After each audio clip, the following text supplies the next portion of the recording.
সোচ্চার হয়, মানুষ যেখানে প্রতিবাদে সামিল হয়, তার প্রতিবাদের কণ্ঠ রোধের উদ্দেশ্যেই কিন্তু খাদ্য দপ্তরের এক লহমায় 22 জন কর্মচারীকে দূর দূরান্তে ট্রান্সফার করা হয়। বলা হয় পাবলিক ইন্টারেস্টে কারণেই দেওয়া হলো। আমাদের বক্তব্য ছিল ডিটেলমেন্টের অর্ডার, যেটাকে আমরা অসাংবিধানিক বলেই মনে করি। তথাপি একটি প্রশ্ন আমাদের ছিল, ডিটেলমেন্ট হচ্ছে কিসের নিরিখে, প্যারামিটার কি, পিক অ্যান্ড চুজ পলিসি কেন চলছে? তাহলে কি ওই প্রতিবাদী কণ্ঠগুলোকে রোধ করার জন্যই আজকের এই অস্ত্রটা এই প্রশাসন প্রয়োগ করে চলেছেন? এবং তাই হয়েছে।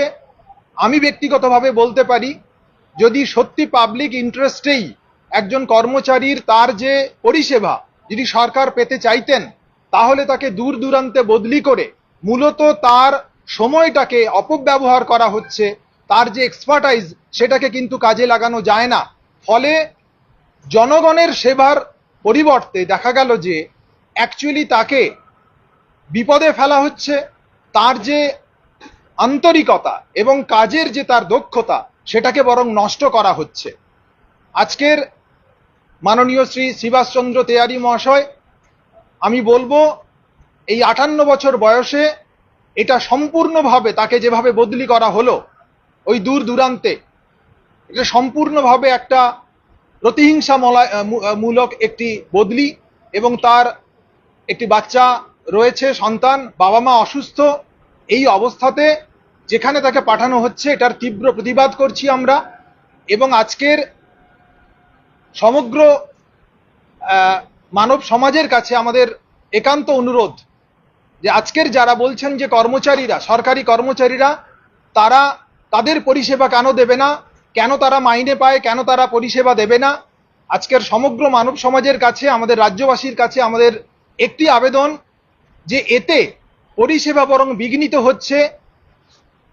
সেই যে থ্রেট কালচার যা বেশ কিছু দিন ধরে আজকের বহু চর্চিত হচ্ছে, এটা তারই একটি প্রতিফলন।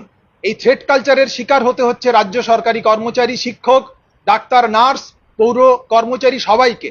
ফলে আমরা এর তীব্র প্রতিবাদ করছি এবং আমরা কাজ করতেই চাই, আমরা আমাদের সাধ্যাতিরিক্ত কাজই করতে চাই, মানুষের পরিষেবা দিতে চাই। কিন্তু এইভাবে আমাদের দক্ষতা, আমাদের মানসিকতা, আমাদের আন্তরিকতা তা নিয়ে প্রশাসনের ছিনিমিনি খেলাটা উচিত নয়। নমস্কার।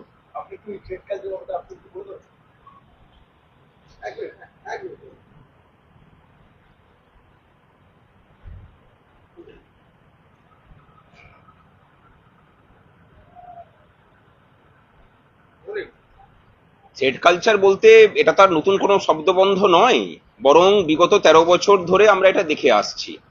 রাজ্য সরকারের বিভিন্ন ডিপার্টমেন্টে সরকারের বিরুদ্ধে যারা প্রতিবাদের স্পর্ধা দেখাচ্ছেন তাদেরকেই বিভিন্নভাবে তাদের পেটুয়া সংগঠন বলুন অথবা ঊর্ধ্বতন আধিকারিক, বিশেষ করে আইএএস অফিসারদেরকে দিয়ে ধমকি চমকি দিয়ে, বদলির ধমকি দিয়ে, বিভিন্নভাবে ফাঁসিয়ে দিয়ে তাদেরকে প্রতিবাদী সত্তাকে দমিয়ে রাখা হচ্ছে।